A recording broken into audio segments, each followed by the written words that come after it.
J'ai le plaisir d'accueillir Antonio Marchitelli, le directeur général de Coface Europe de l'Ouest, une figure parmi les personnalités incontournables en matière d'assurance. Bonjour, Monsieur Marchitelli, enchanté de vous rencontrer. Tout d'abord, est-ce que vous pourriez m'expliquer un peu quelle est la mission de Coface, la vision, et quel est votre rôle au sein de la société?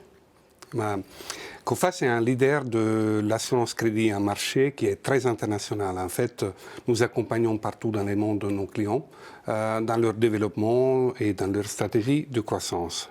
En fait, concrètement, une entreprise rentre en relation avec un acheteur. Nous sommes là pour l'aider à comprendre s'il y a des risques cachés et l'orienter vers des clients et des secteurs qui sont les plus solvables.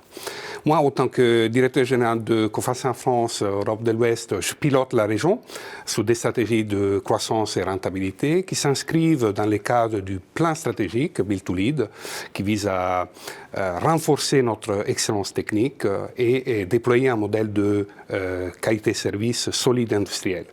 Et le grand défi aujourd'hui de tout le monde, y compris Coface, c'est d'accompagner la reprise en ce moment. Et quelle est l'importance pour vous de la Coface Trade Risk Academy pour les clients, mais également pour des prospects et des clients potentiels? En fait, vous savez, dans la reprise, il y a des risques cachés.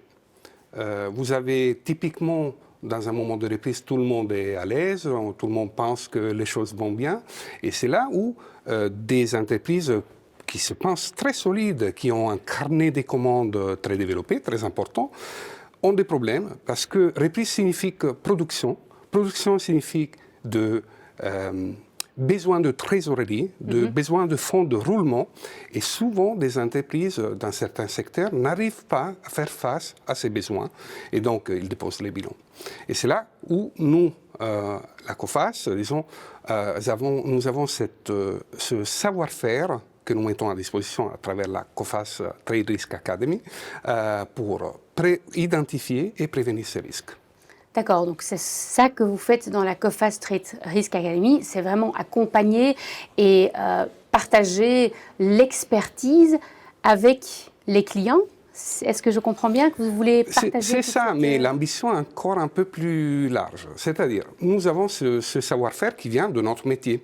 Nous sommes organisés avec des analystes par branche qui connaissent au niveau macro et micro ce qui se passe, les tendances, et qui donc sont là pour prévenir, identifier les risques. Et nous voulons mettre à disposition ce savoir-faire, qui est notre passion en fait, à tout l'écosystème. Donc ça peut être la presse, ça peut être les courtiers, ça peut être des acheteurs, des clients, en fait au grand public.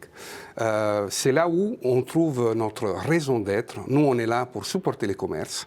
Et je rajoute que c'est tout à fait synergique et complémentaire à notre positionnement de marque. Vous savez, les valeurs de la marque Coface, c'est l'orientation client, voilà. C'est l'expertise, c'est la collaboration et c'est le courage. Vous irez trouver tout dans cet outil qu'on met à disposition du public. D'accord, et donc maintenant on va démarrer avec un tout nouveau vidéo podcast. Qu'est-ce que vous attendez de retour de ce podcast? Mais déjà, on y met les managers de pointe, si vous voulez, de notre entité belge. Le Chris de Greff, qui est le CEO de l'entité, et Xavier Dufay, qui est arbitre senior.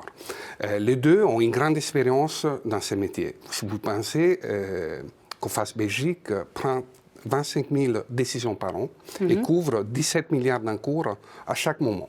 Donc ce grand savoir-faire, en fait, sera mis à disposition et on démarrera par un premier épisode qui parlera de l'importance de l'assurance crédit pour le business. Et peut-être certains peuvent trouver ce sujet un peu loin de la réalité. Mais en fait, pas du tout.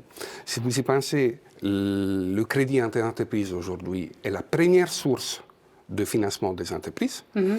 80% des entreprises ont toujours des expériences de retard de paiement ou même impayés, et une défaillance sur 4 est liée à un impayé. Donc vous voyez comme ces sujets restent cruciaux.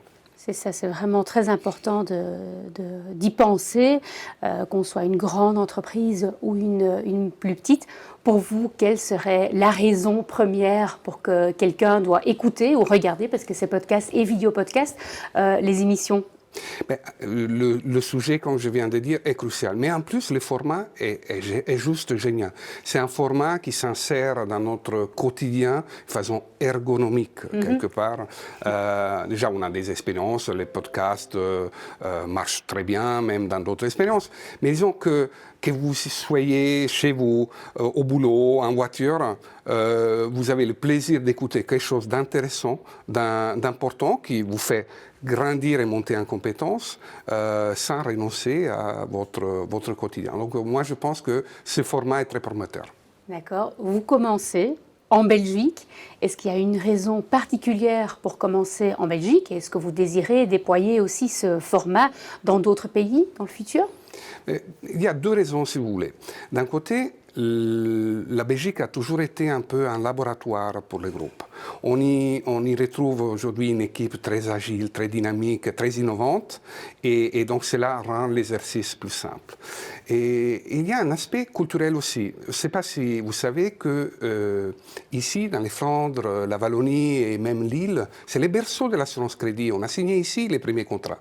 Les premiers contrats d'assurance crédit ont été signés ici. Donc c'est culturellement un pays qui est déjà sensible à ces sujets. Moi, je trouve qu'il y a la recette parfaite, effectivement, pour démarrer cet exercice. Et après, si ça marche, comme j'espère, c'est mon espoir en fait, on va le déployer dans d'autres pays de la région, à commencer par la France et le Royaume-Uni.